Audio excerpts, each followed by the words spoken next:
Ji, Assalamu alaikum. This is Mehak Afzal, lecturer English. In our previous session, we discussed some general tips to tackle PPSC English lectureship interview. In our today's session, we have Mr. Ali Saka Baryar with us. He has been serving in HED since 2018 and he performed exceptionally well in his interview. And today, our major focus will be in his interview experience. Assalamu alaikum, sir. How are you? Walaikum assalam, Mac. Alhamdulillah, I'm fine. How are you? Alhamdulillah, I'm good. Sir kindly brief सा एक introduction audience को दे दीजिएगा. Okay, as you mentioned earlier, my name is Ali Zaka. I'm from Gujranwala. I was recommended by PPSC in 2018. I was first posted at Government Zamindar College, Gujarat.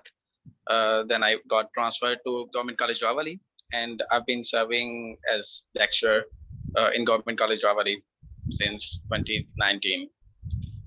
Okay. Sir, before jumping off to the interview experience, I would like you to comment on English lectureship written paper.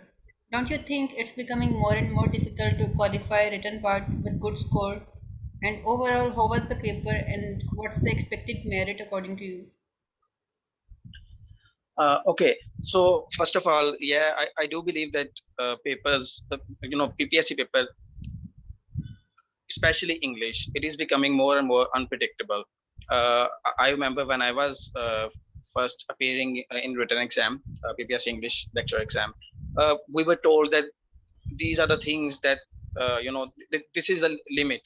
They won't go beyond that, and they are going to ask such and such questions. And we prepared accordingly, and the paper, it was, as you always say, it wasn't out of the course. But since 2017, I've seen this trend changing.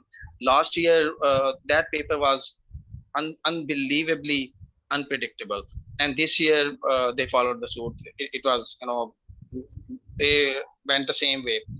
I still believe that if you're a keen learner, if you really love English literature, if you've been reading things outside of your course, if you're really passionate about this subject, this paper or the paper of last year, they won't bother you. But a majority of the people, they want some sort of assurance. They want some sort of they want people, they want their teachers to, more often than not, we want notes, we want stuff like that. Give us this website, give us this particular book. But the trend is changing now. They're asking questions that are totally unpredictable. And yeah, whenever the paper is unpredictable, it is difficult as well. And you asked about merit. I believe the merit will fall between 40 to 48, 42 to 48 for female, and 45 to 50 this would be for male.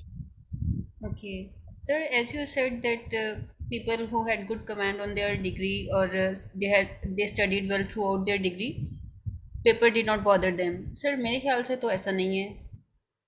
Mhm. They hardly could score, I think, 40 or 45 something.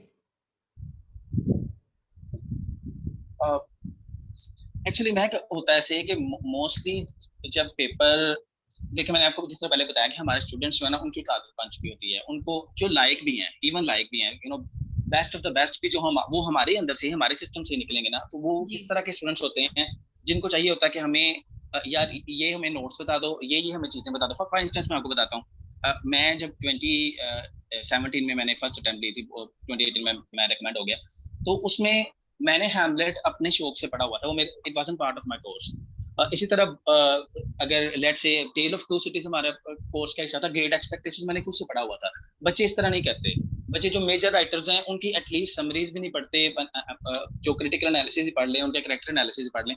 तो इस तरह के फिर आपको overall history का नहीं पता होता बच्चों को, वो बड़ी ऊपर ऊपर से जो सरफेस लेवल की चीजें होती हैं वहां से वो डेटा कलेक्ट करते हैं, और फिर वो एक्सपेक्ट कर रहे होते हैं। अब देखें ना, पेपर को अगर फर्ज करें, जो पुराने दौर में भी तैयारी करवाते थे, इधर जो बड़े बड़े जो आपके बुर्ज हैं, अमर बिल पीपल लाइक देम, वो किस तरह से तैयारी करवाते थे? वो कहते थे कि आप ये चीजें सर्टन है, आपको हिस्ट्री सारी पता होनी चाहिए, आपको ग्रीक लिटरेचर के ऊपर कमांड होनी चाहिए, आपको जर्मन और जो रशियन लिटरेचर उनके जो मेन राइटर्स उनको पता होना चाहिए, आपको अमेरिकन लिटरेचर के स्पेशली 20th सेंचुरी के पिछले पिछले साल उन्होंने टेनेसी विलियम्स के 2 क्वेश्चंस पूछ लिए थे, किसी को पता ही नहीं है टेनेसी विलियम्स कौन है।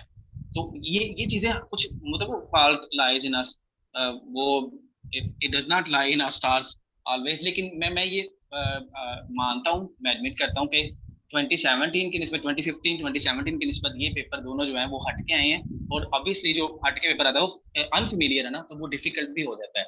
और मेरे कुछ ऐसे दोस्त हैं जिन्होंने इसके अंदर भी 65 63 61 इस तरह से लास्ट ईयर लिए थे, और वो इस तरह इस बार भी वो होप कर रहे हैं कि उनके इतने ही आएंगे। तो ठीक है। कहने का मकसद ये है कि आप आउट ऑफ द बॉक्स थोड़ी सी हमारी सोच होनी चाहिए। हम कहते हैं यार ये तैयारी की थी, ये इससे बाहर क्यों पेपर आ गया। ठीक है sir, once again paper was unusual, लेकिन इस दफ़ा पेपर अनयूजुअल होने के साथ साथ एम्बिगुइटीज़ भी थी उस पेपर में कि paper are talking about some 5 to 6 और 7 to 8 MCQs के वो जो है उनके मोर देन वन आंसर्स हो सकते हैं।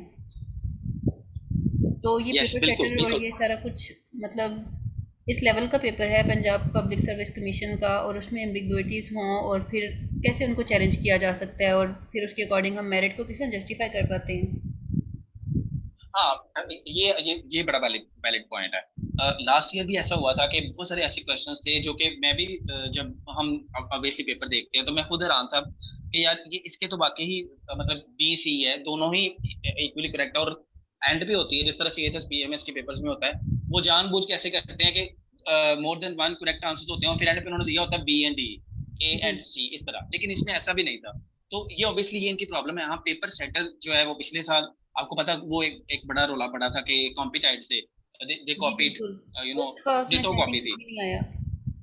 हाँ, तो ये हाँ, तो वो मैं इसीलिए कहता हूँ कि हमें किसी एक जगह पे आके रुकना नहीं चाहिए कि यार यहाँ से पेपर आ जाएगा, ये यहाँ से आ जाएगा। कहाँ कहाँ जाता था, जहांगीर की बुक ले लें, ये ले लें, वो ले लें, ऐसा नहीं है।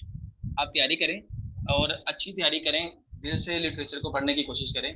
तो मैं वंस अगेन आपको ये कहता हूँ कि चंद चंद चीजें हैं। देखिए, 3 बड़ी यूनिवर्सिटीज है ना, उनके जी आप सारा सिलेबस को एक बार देखें, रैंसैक ईच एंड एवरीथिंग, उनकी पूरा ना पढ़ें तो एटलीस्ट समरी जो मेन राइटर होता है ना उसके आसपास जो जो बड़े इवेंट्स हुए होते हैं वो देख लें आप, उसकी बड़ी बड़ी थीम्स हैं वो देख लें आप। तो ये चीजें अगर आप चलें, फिर आप यार छोटी छोटी वेबसाइट्स हैं यूट्यूब, एक इतनी लंबी बुक है a glossary of literary terms by MH Abrams, आप उसको छोड़ें तो उसके जगह पे एक वेबसाइट्स बन चुकी हैं जिसमें उन्होंने दो दो one liner two two lines में डिफाइन किया हुआ ये बड़ी बड़ी जो की टर्म्स यूज होती हैं लिटरेचर में। तो तैयारी करने के बड़े तरीके हैं, लेकिन हम करते हैं कि हम टारगेट कर लेते हैं चंद चीजों को कि मैंने ये चीजें टारगेट की हैं, उसी के अंदर से पेपर आए। मेरे अक्सर स्टूडेंट से बात होती है तो वो यही कहते हैं सर हमने तो यही तैयार किया था उसमें से पेपर नहीं आया। तो जी, ऐसे ही अब ना मल्टी डायमेंशनल आपको होके तो तैयारी करनी पड़ती है।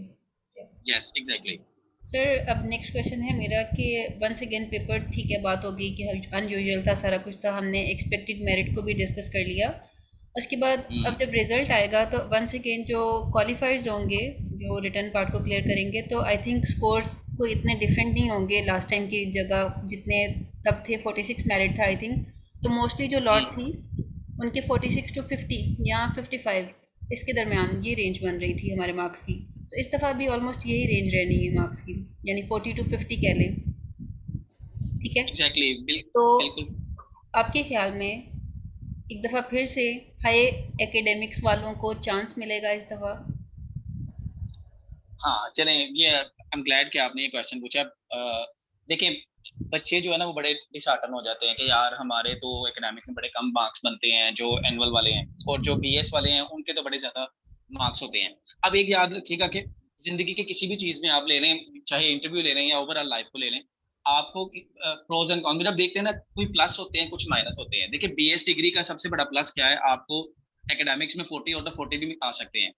जी जो एनुअल वाले हैं उनका नुकसान क्या है, जो माइनस है उनका वो क्या है कि वो 30 to 35 तक यहाँ तक रहते हैं, जो best best of the best भी होते हैं।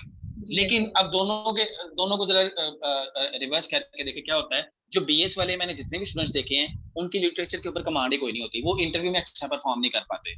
दूसरे नंबर पे जो एनुअल से गए होते हैं, क्योंकि इन्होंने चीजों को बड़ा डीपली पढ़ा होता है और ज्यादा पढ़ा होता है, बार बार पढ़ा होता है, और उनका फोकस सिर्फ लिटरेचर पे होता है। BS वालों के और भी बड़ी चीजें पढ़ाई जाती हैं, तो ये उनसे बेटर वे में परफॉर्म कर पाते हैं। और एनुअल में मैंने ज्यादा लोगों को रेकमेंड होते देखा है। अभी तो वैसे एनुअल सिस्टम खत्म होता जा रहा है ना, तो ये भी जो है ना अपने ज़हन से एक वहम निकाले। मैं आपको बताऊं, इस जॉब में मेक और ब्रेक सिर्फ आपका इंटरव्यू होता है।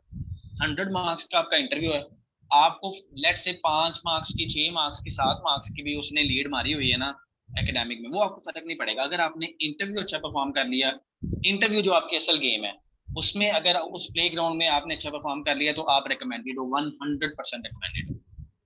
ठीक है, ठीक है। सर, अभी जो आप प्रोस एंड कॉन्स की बात कर रहे थे, आई थिंक ये बड़ा एक आपने रीज़नेबल इसका आंसर दिया है, and this is the expected question in interview को हमसे पूछ लेते होते हैं कि एनुअल सिस्टम और जो आपका सेमेस्टर सिस्टम है, इसके क्या प्रोस एंड कॉन्स हैं, आप किसको जस्टिफाई करते हैं, किसके हक में आप हैं, ये पूछ लेते होते हैं समटाइम्स। तो दोनों के ही अपने फ़ायदे भी हैं, नुकसान भी हैं। बिल्कुल बिल्कुल। ठीक है,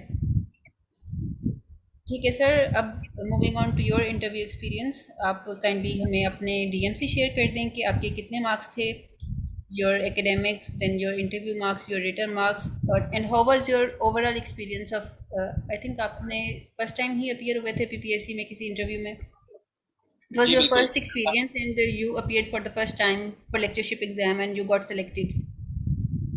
बिल्कुल बिल्कुल। जी ठीक है। अच्छा, ऐसा है कि अब इंटरव्यू के साथ साथ मैं आपको कुछ चीजें ये भी बताना चाहूंगा पहले से। मैं ना हमेशा क्या करता हूँ, जो भी स्टूडेंट इंटरव्यू के लिए अपीयर होना होता है ना, मैं उसको ना एक चीज बताता हूँ अपने एक्सपीरियंस से, अपने फ्रेंड्स के जो आसपास मेरा सर्कल है उनके एक्सपीरियंस से। देखो, जो जब भी आप इंटरव्यू देने जा रहे हो ना, always fend off the demons of negativity and summon the angels of positivity. हमेशा आपने पॉजिटिविटी लेके जानी है, एक अपनी ना डिस्कर्सिव रियलिटी अपनी क्रिएट करें, कंस्ट्रक्ट करें कि यार बार बार प्रैक्टिस करें अपने माइंड में कि मैं बेस्ट इंटरव्यू दे रहा हूँ, बेस्ट इंटरव्यू दे रहा हूँ। और फिर मैं आपको ये क्यों बात बता रहा हूँ, क्योंकि मेरे बहुत सारे दोस्त ऐसे थे जो कि इंटरव्यू से पहले बड़ा डरे थे, यार वो तो इंटरव्यू में इस तरह के क्वेश्चन पूछते हैं। हम इतनी गलत चीजों पे फोकस करते हैं ना, कि किस तरह से how you are going to dress up for the occasion, किस तरह से उधर बैठना है, कौन सा बटन खोल कर बैठना है, किस तरह कौन से, ये पहनूंगा तो मुझे वो दहशतगर्द कह लेंगे, ये पहनूंगा तो वो मुझे कंजर्वेटिव कहेंगे। ऐसा कुछ नहीं है, कुछ भी नहीं है आपका। आप किसी बंदे के साथ 2-4 मिनट बैठ के डिस्कशन करें तो पता चल जाता है कि यार वो बंदा कहाँ स्टैंड करता है।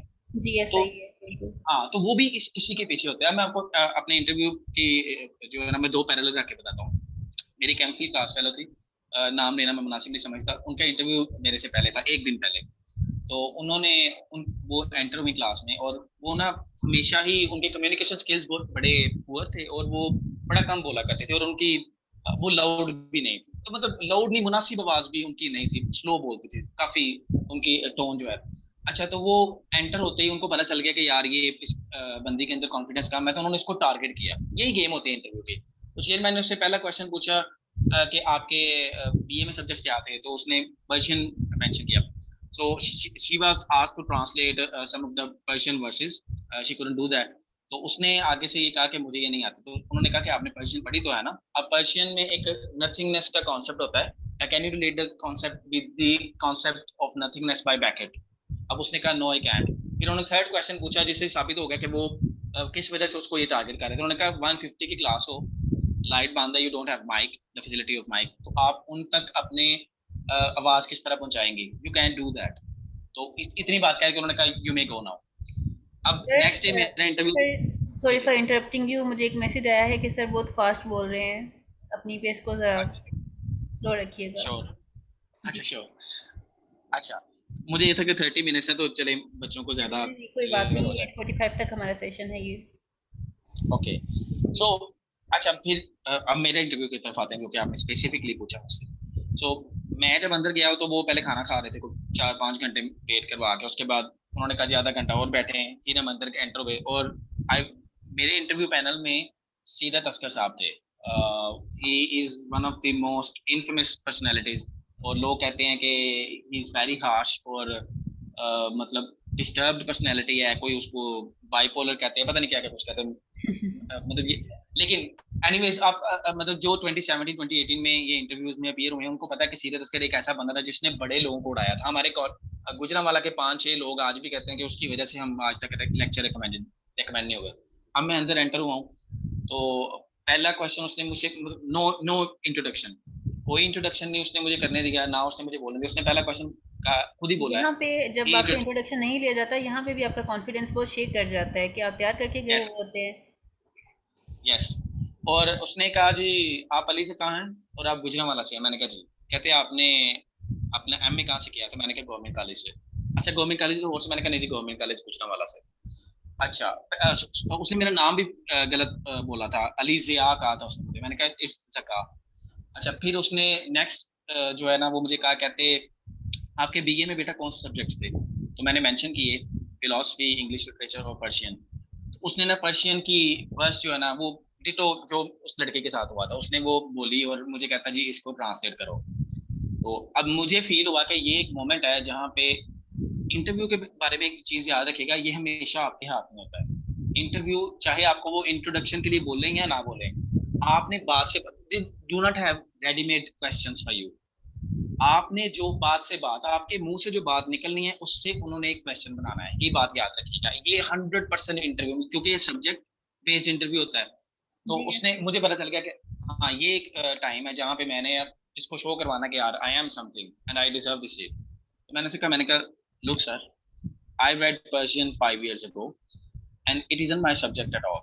I've been reading English literature and philosophy for the last 5 years. Why don't you ask me a thing or two from philosophy or English literature? तो वो ना मतलब थोड़ा सा स्टंड हुआ कि यार ये देयर वाज समथिंग स्ट्रेट। हाँ मतलब वो एक्सपेक्ट नहीं करते, हमें डराया जाता है ना उधर जाके सिटिंग डक बन जाओ, जो वो कह रहे हैं इस तरह से बैठो। हाँ यार मतलब वो जज कर रहे हैं कि does he crumble under pressure आपके ऊपर। They are going to exert enormous amount of pressure on you. If you जी are able to withstand that pressure, if you do not crumble under pressure, you will get that seat. अब देखें उधर पहुंचे हैं तो उनको पता है कि रिटर्न एग्जाम सब्जेक्ट बेस्ड था, 80 मार्क्स सब्जेक्ट के थे, इस बंदे को लिटरेचर आता है, that is why you are there. वो आपके नॉलेज का टेस्ट बहुत कम है, 20% नॉलेज है, 80% वो आपको देख रहे होते हैं how good is that guy, और इसने एक बैलेंस पर्सनैलिटी है या नहीं। अब उसको ये चीज पसंद आई। अच्छा उसने फिर मुझे कहा कि most of the students of literature, English literature, love Urdu literature or Persian as well. Okay, sir, I don't love any other literature. I just love English literature because when I entered into the realms of English literature, I was literally mesmerized, and I've been mesmerized. तो मुझे कहता mesmerize is a big word. I believe it's an apt word. अच्छा वो इतना सा feel करके ना कि यार ये बंदा कॉन्फिडेंट है, और उसको उसने फिर कहा कहता how many books have you read? मैं कहा sir is there a single person on this planet who can count the amount of book he और शी हैज रेड? वो उसने क्या लगाया। फिर मतलब थोड़ा सा मुझे भी फील हुआ कि अब मैं भी रिलैक्स हूँ। फिर उसने ठीक है। नेक्स्ट मुझे कहा, सर यहाँ कहता है पे अभी आपने एक हाँ कॉन्फिडेंस की बात की थी, to be a confident and to be over confident there is a slight difference.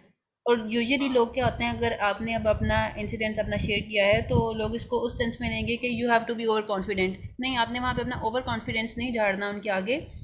Just be नहीं हम्बल बट बी कॉन्फिडेंट। जी बिल्कुल।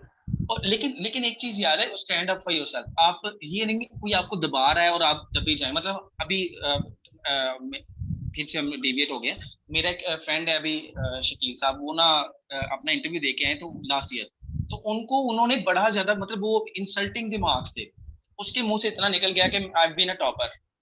तो वो ठीक उससे है। अजीबो गरीब से क्वेश्चन पूछने लग गए, वो तो पता नहीं तुमने टॉप किस तरह कर लिया है, मुझे तो लगता है तुक्के से टॉप किया है, मुझे तो लगता है रट्टे की वजह से टॉप किया है, और वो चुप करके सुनते रहे। ये भी चीज आपकी नेगेटिव है ना आपका कि यार ये इसकी पर्सनैलिटी मतलब इतना वीक है ये बंदा, इसको हम बेइज्जत उसने करते खुद जा को रहे हैं और वो डिफेंड नहीं सुनता जा किया, रहा है। अपनी डिग्री को, अपने टॉपर होने को उसने हाँ डिफेंड नहीं किया। नहीं किया, वो सॉरी सॉरी सॉरी करता रहा, सॉरी सर जी सर ये जी गलत सर। बात है। तो उसको किसी ने सिखाया था कि आप जितना ज्यादा वो एक स्टेटस को के आगे झुकते जाएंगे आपको उतना ज्यादा ये गलत है। इतनी ये मिस इन्फॉर्मेशन है हमारे। जब भी टीचर के पास जाएंगे पहले बात बताएंगे उधर बैठे हैं उनसे ज्यादा किसी को आता नहीं है। इट्स अ लाई, ब्लेटेंट लाई। मैं आपको अभी कहता हूँ कि जो स्टूडेंट इधर से इंटरव्यू अच्छा प्रिपेयर करके जाता है उसको चेयरमैन उसके साथ जो दो बंदे सब्जेक्ट स्पेशलिस्ट बैठे होते हैं उनसे ज्यादा आता है, क्योंकि आप फ्रेश। अभी हम्म। हमारी जो हमसे जो नेक्स्ट लॉट आएगी वो हमसे ज्यादा आपको अपने ऊपर अपनी नॉलेज के ऊपर जो आप उसको उधर डिलीवर कर रहे हो, आपको उसके ऊपर आप पूरा कॉन्फिडेंट हो। आपको उसके अंदर यकीन होना चाहिए कि मैं इस चीज को जस्टिफाई कर और सकता हूँ। अब आपका जो एक और पॉइंट है उसको कन्वे करना आना चाहिए आपको। यस यस, और उसके ऊपर कभी भी वो आपको डराएं दबाएं तो आपने उसके ऊपर टिकना है। आपने कहना नहीं यार मैंने ये पढ़ा है तो मैं उसके मुताबिक कह रहा हूँ, मेरी ये अंडरस्टैंडिंग है। और लिटरेचर की खूबसूरती मैं आपको ये बताता हूँ, ये ओपन एंडेड होता है, इसको जी आप कहीं अच्छा। से भी पकड़ सकते हैं। तो हम क्यों डरे? मतलब ये कौन सा कोई उसने ये पूछा है कि मतलब पाकिस्तान कब बना था तो आपने वो गलत बता दिया है। जी, ये इसमें कुछ लिटरेचर है। Nothing is wrong and nothing is right, आपकी अपनी इंटरप्रिटेशन है, उसके अकॉर्डिंग आपने बताना है। और उस इंटरप्रिटेशन को आपने अच्छे तरीके से डिफाइन करना है। अच्छा, जब मैंने उसे ये कहा कि मुझे ये बुक्स ये तो नहीं हो सकता कि कोई काउंट करके बताए, तो नेक्स्ट उसने मुझे फिर question, name some of the books that you have read quite recently. अब ये यहाँ से ये बात याद रखिएगा कि जब भी हम स्टूडेंट्स को प्रिपेयर करवाते हैं, हम कहते हैं आपकी रिटन एग्जाम की जो तैयारी है ना, वही इंटरव्यू के लिए चलेगी। लेकिन इंटरव्यू में दो चीजें एक्स्ट्रा होती हैं। एक आपका इंट्रोडक्शन, जो कि जी एक जानदार होना चाहिए, बड़ा पिथी कंसाइज सा हो, टर्स सा हो। मतलब फॉर इंस्टेंस आप अपने उनको सिर्फ और सिर्फ नाम बताएं, कहाँ से हैं वो बताएं, और अपना मैट्रिक ऑनवर्ड्स क्रोनोलॉजिकल ऑर्डर में बता दें।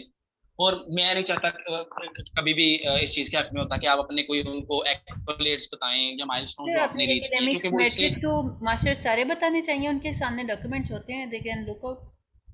हाँ, लेकिन लेकिन वो आपको ये देखना चाहते हैं कि आप खुद को किस तरह से प्रेजेंट कर रहे हैं। ठीक है। ऑब्वियसली चीजें तो पहले ही पड़ी होती है उनके पास, जी लेकिन वो देख रहे होते हैं कि आप किस तरह से प्रेजेंट कर रहे हैं। अच्छा, वो फिर जब वो हमें हम बच्चों को कहते हैं कि एक जॉनरा पकड़ लो, एक एज पकड़ लो, एक राइटर पकड़ लो, जी ठीक है। जी लेकिन ये कभी भी वो आपको ये नहीं कहते who is your favourite writer, which is your favourite genre, okay, mention the age that you really like, the period that you really like. ऐसा कभी नहीं होता। वो ठीक आपसे है। पूछते हैं नेम ए बुक और some of the books that you have read quite recently, अगर if you are lucky enough. जी जी अगर जी वो आपसे ये पूछे तो यहाँ पे आप अपने फेवरेट राइटर जानना, उस सबको आपने डिफाइन कर देना। लेट्स से आप कह दो जी मैंने डॉक्टर फॉस्टर अभी पढ़ा और एडवर्ड अभी मैंने पढ़ा है, वो जी उसको पता चल गया कि इसका फेवरेट ये है, वो उसी में से आपसे पूछेगा। जो जी आपने कहना है उसने उसी में रहना है। अब मुझे इस चीज का पता था कि मेरी जो कमांड है वो बैकेट के ऊपर है और शेक्सपियर के ऊपर है। मुझे बड़े लोगों ने कहा यार अभी अभी तुमने एमए किया है, तुम शेक्सपियर बैकेट पे जाओगे, वो बाबे बैठे हैं ये वो। लेकिन मुझे कॉन्फिडेंस था, मैंने कहा यार मुझे वो आती हैं चीजें, मैं क्यों जाके कहूँ। लोग जाते हैं जेन ऑस्टन की तरफ, सिर्फ मैरिज की थीम है वो जी कामयाब हो जाएंगे। ऐसा नहीं है, जो चीज आपको आती है वो आपको आती है।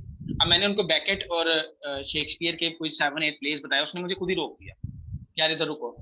और फिर उसने जो आसपास दो बंदे थे उनको उसने कहा कि आप इनसे क्वेश्चन आंसर करें। अब यकीन माने वो शेक्सपियर और बैकेट के ऊपर सारी डिस्कशन हुई, डिफरेंट सॉर्ट बड़े मतलब जो जिसको हम कहते हैं अनप्रिडिक्टेबल क्वेश्चंस भी थे, जैसे कि जो जो आप अनएक्सपेक्टेड थे। जैसे कि एक बड़ा उसने आला क्वेश्चन पूछा था मैकबेथ से रिलेटेड कि मैकबेथ वाइट है और ओथेलो जो है वो मूअर है, ब्लैक है। तो जी if you swap these two characters would that hurt the overall impact of the tragedy? तो मैंने उसे कहा था absolutely, because the tragedy of Othello is the tragedy of clash of civilisations. तो उसमें रेसिस्ट एलिमेंट्स हैं, तो अगर वो आप निकाल दें, व्हाइट रेस आ जाए, तो वो जो आगो की उसके बारे में नफरत है वो सारी खत्म हो जाती है। हाँ जी, ऐसे ही। तो हाँ, तो इस तरह के उसने मतलब बैकेट के ऊपर बहुत ज्यादा क्वेश्चन हुए। हाँ, इधर एक मजे की बात, मैंने उसे बैकेट के बारे में उसने मुझे पूछा कि आपने खुद ही मेंशन किया है कि वो सैन क्वेंटिन के प्रिजनर्स थे, तो they were absolutely riveted when they watched waiting for Godot. Why is that? तो मैंने उसे explain किया कि I believe they really knew the anguish of waiting hopelessly. तो उसने मुझे कहा कि नहीं, ऐसा तो नहीं है। मतलब उसने 2-3 बार ना मुझे काटने की कोशिश की। तो कहता उनको फिर कोई भी प्ले दिखाएंगे वो तो पसंद करेंगे। मैंने कहा no sir, imagine you are comparing cherry orchard with waiting for Godot. There's a kind of lot of difference. ये बात उसने मैंने मैंने की है, वो चेरी ऑर्चर्ड के ऊपर आ गया, जिससे ठीक है। साफ साबित होता है कि मतलब आप जो आप मुंह से जो बात उनको निकालते आंसर हैं करते हैं, आप उसमें उनका से चेयरमैन का या सब्जेक्ट स्पेशलिस्ट का जो नेक्स्ट क्वेश्चन होता है वो आपके आंसर के अंदर ही छुपा हुआ होता है। एक ठीक है, आंसर के एक एब्सोल्युटली। तो मैंने वहीं से। चेरी ऑर्चर्ड के अभी अब ये चेक करेंगे यहाँ पे, देखिएगा कि वो इंटरव्यू में आपको किस तरह दबाते हैं और आपको अपने आप को कहाँ से डिफेंड करना होता है। मुझे वो कहता है कि can you mention the genre of the cherry orchard. मैंने कहा absolutely it's comedy in 4 acts. He himself said that. कहता नो, इट्स अ ट्रेजेडी। मैं कहता no sir, I don't believe it's a tragedy. तो कहता है आप किस सेंस में कह रहे हो। मैंने कहा एरिस्टोटेलियन डेफिनेशन से देख लें आप या मॉडर्न डेफिनेशन देख लें, it's not a tragedy. At best you can say it's a tragic comedy. वो आगे से बहस करता जाए, कहता okay mention the comic elements in the tragedy in this play. वो मैंने उसको 2-4 बताए उस टाइम जो मेरे ज़हन में थे, लेकिन वो फिर भी कहता रहा। अब इंटरव्यू खत्म हो गया, उसने लकी की स्पीच के ऊपर क्वेश्चन किए, बैकेट के कॉन्सेप्ट ऑफ नथिंगनेस के ऊपर क्वेश्चन किए, एक डॉग सॉन्ग आता है वो व्लादिमीर और एस्ट्रागॉन का, वो उसने मुझसे पूछा। फिर शेक्सपियर के ऊपर वापस आया, हैमलेट के ऊपर पूछा, मैकबेथ के ऊपर क्वेश्चन पूछे। सब कुछ करके एंड पे जब मैं जाने लगा हूँ तो वो जो सब्जेक्ट स्पेशलिस्ट था उसने मुझे कहा, कहता है यू आर वेरी एरोगेंट, मुझे खुद ही कह रहा है, कहता है यू आर वेरी एरोगेंट, और Okay. एक बार जाके चेरी ऑर्चर्ड को दोबारा देखिएगा, I still believe it's a tragedy. मैंने उसे फिर जाते हुए कहा, मैं sir it is your opinion, I still believe it's a comedy. कहता ठीक है जाए यहाँ। तो ठीक है. That मतलब was ये ऐसा all. नहीं है कि आप अपने अपने हक के लिए, ये दैट वाज ऑल। और हाँ, And one more thing, you अगर got आपको question, 84 marks for this interview. and people believe that had I not no been arrogant, I would have got better marks. Okay, okay. But still 84 is a good score. Sir, we're Yeah, running it out of was a good time score. now. We just have last 8 minutes. Sure. Okay, Okay, we have talked in detail about your interview. I would like to ask you something. What are the sure. deciding factors in an interview which play a major role in your selection? Okay. Deciding factor, मैं एक ही बात कहूंगा once again, they are not after Your your knowledge, communication वो उन्होंने, skills, your yes, confidence, your communication skills, confidence, and your ability to withstand pressure. They are, once again, I'm telling you, they are going to exert enormous amount of pressure. If you are able to withstand that pressure, if you do not crumble under pressure, you will be recommended. और हाँ, कोई उधर कोई ज्यादा controversial बात ना करें। वो कभी आपसे जानबूझ के एवं तंग करने के लिए कोई आपके पॉलिटिकल ओपिनियन फर्ज करने लेते हैं, तो अपनी पॉलिटिकल एफिलिएशन ना शो करें। कोई रिलीजन से रिलेटेड एवं जानबूझ के क्वेश्चन छोड़ें शोशा चाहते, वो बड़ा, आप ना डिप्लोमेटिक से आंसर दें, कोई भी कहीं भी आपकी पर्सनैलिटी से एक्सट्रीमिज्म शो ना हो, ये बात है। और वो आपके लफ्जों से बाज हो जाता है शो, आपने वो नहीं करना, बस दैट्स इट। ठीक है सर। अभी अपने थोड़ी देर पहले एक बात की थी कि वो आपसे नहीं पूछते who is your favourite writer और व्हाट्स योर फेवरेट जॉनरा, लेकिन ऐसा मेरे साथ मेरे इंटरव्यू में हो चुका है कि मेरे साथ जाते ही ऐसा हुआ कि चेयरमैन ने ना तो मुझे कहा कि इंट्रोड्यूस योर सेल्फ, उन्होंने खुद ही मेरा नाम बोला, साथ बोला कि आपने इस साल में अपनी डिग्री की है, और मैंने ऐड किया कि जी पंजाब यूनिवर्सिटी, साथ मैंने अपना सब कैंपस बताया। तो एक दो बात होने के बाद डायरेक्ट उन्होंने जंप किया and he asked me who is your favourite poet, I said John Keats, और उसके साथ ही मुझे कहा गया कि डेमो दिया जाए इस पे। तो मतलब हमें हर तरह से प्रिपेयर होकर जाने की ज़रूरत है। एब्सोल्युटली, हर तरह से प्रिपेयर होकर जाना चाहिए। ठीक मेरा है। वो कहने का ये मकसद है कि अगर आपसे वो, मोस्टली वो नहीं पूछते, ठीक है, अगर वो आपसे नहीं पूछ रहे फिर भी वो आपको चांस तो दे रहे हैं। देखिए फर्ज करें आपका और उस इंट्रोडक्शन हो चांस रहा में आपने उनको अपने फेवरेट्स बताने हैं कि क्योंकि फिर आप है, चाहते हो एब्सोल्युटली, कि आपसे उन्हीं के ऊपर क्वेश्चंस पूछे जाएं। हाँ, it's like you are inviting them to play in your favourite playground. जी। अगर उनकी प्लेग्राउंड में आप चले गए तो आपको रूल्स ही नहीं पता, यू आर गॉन। इतना बड़ा लिटरेचर है वो, एक समंदर है, हम उसमें से ठीक है। वो क्या है, what we know is a drop, what we don't know is an ocean. तो फंसना नहीं है आपने, वो एक जो ड्रॉप आपको पता है ना, उसी को यार इसके ऊपर मेरे से क्वेश्चन करो, उसके दिमाग में डालते जाओ, इंसिनुएट करो, बार बार डालो, ये मैंने पढ़ा है, बिल्कुल ये ऐसा ही, मैंने, ऐसा मेरे साथ मेरे इंटरव्यू में भी हुआ। मुझे जो चीज़ें आती थी मैं उनको उन्हीं के इर्द गिर्द घुमाती रही, बिल्कुल जबरदस्त। तो उसी में से वो अच्छा एक, क्वेश्चंस पूछते थे। हाँ हाँ, अच्छा सर, 2 से 3 या कुछ भी कोई ऐसे टॉपिक्स आप डेमो के लिए सजेस्ट कर दीजिएगा कि which would be good to explain there और डेमोन्स्ट्रेट देयर। अच्छा अगर वो आपसे पूछेंगे तो डिपेंड करता है ना कि आप मतलब कोई एक स्टूडेंट, मैं मेरे से अगर फर्ज करें कोई वो डेमो पूछता, तो मैंने से ये कहना था यार मुझे बैकेट बड़ा अच्छा आता है, मैं उसके ऊपर तुम्हें डेमो दे देता हूँ, एक उस पर इंट्रो, एक शेक्सपियर के इंट्रो में आपको दे देता हूँ। तो ये तो आपके ऊपर डिपेंड कर रहा होता है ना, आप किस चीज के अंदर कंफर्टेबल है। जो आपकी बेस्ट चीज होती है ना, जो फोर्टे होता है, हमेशा उनके ऊपर रखना है आपने, डेमो भी हमेशा आपने चेयरमैन को भी उसी के ऊपर रखना है।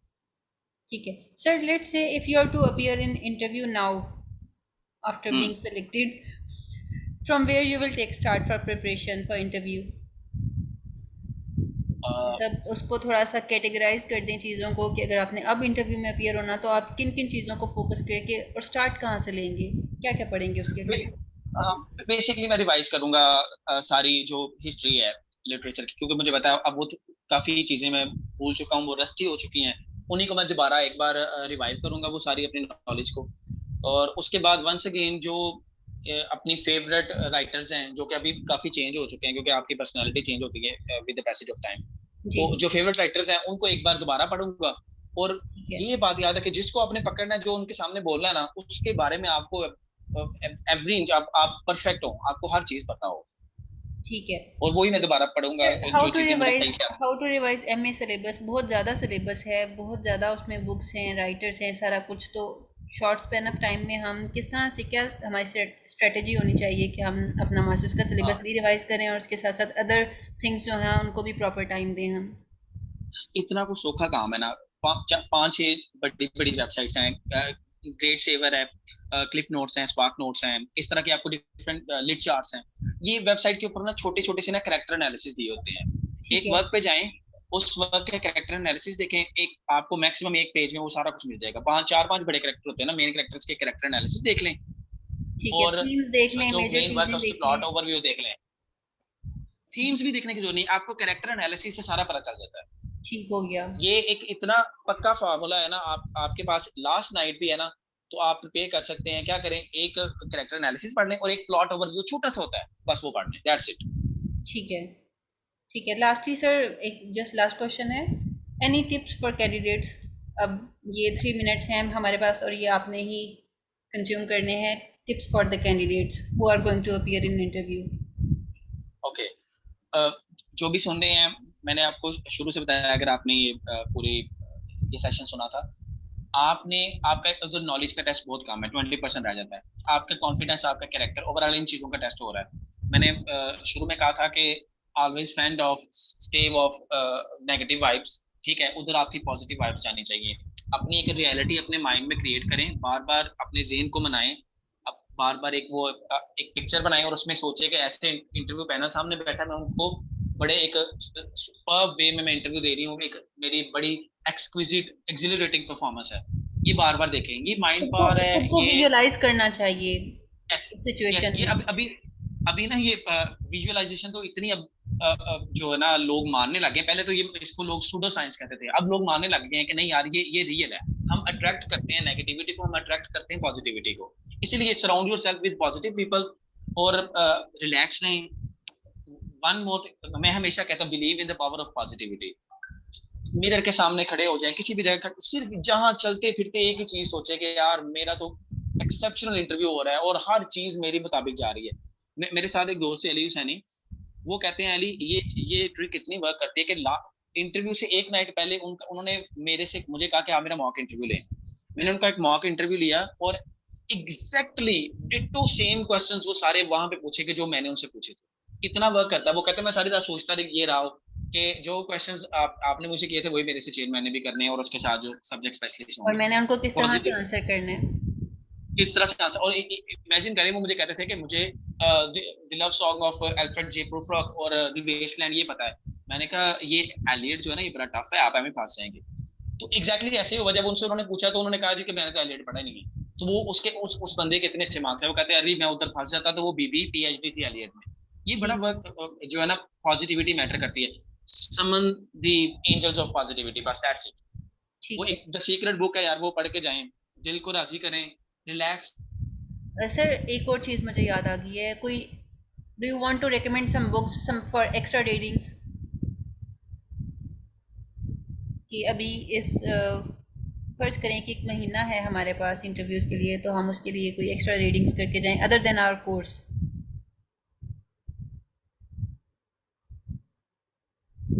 प्रूव करें, इसके अलावा जितनी आप कर सकते हैं। सर आपकी आवाज़ नहीं आई मुझे। मैंने कहा इसके अलावा कम्युनिकेशन स्किल्स जितने इंप्रूव कर सकते हैं आप वो करें। ठीक है। ठीक है। चलिए, thank you so much sir for joining this session, it was very wonderful. और मुझे अभी से फीडबैक आ रहा है कि it was very interesting session. You are absolutely welcome. Okay, I will send you the recording as well. Okay जी, आप लोगों श्योर, को अगर कोई श्योर। क्वेश्चन है तो इसमें चैट ऑप्शन है आपके पास, आप पूछ सकते हैं। We have less than 1 minute now.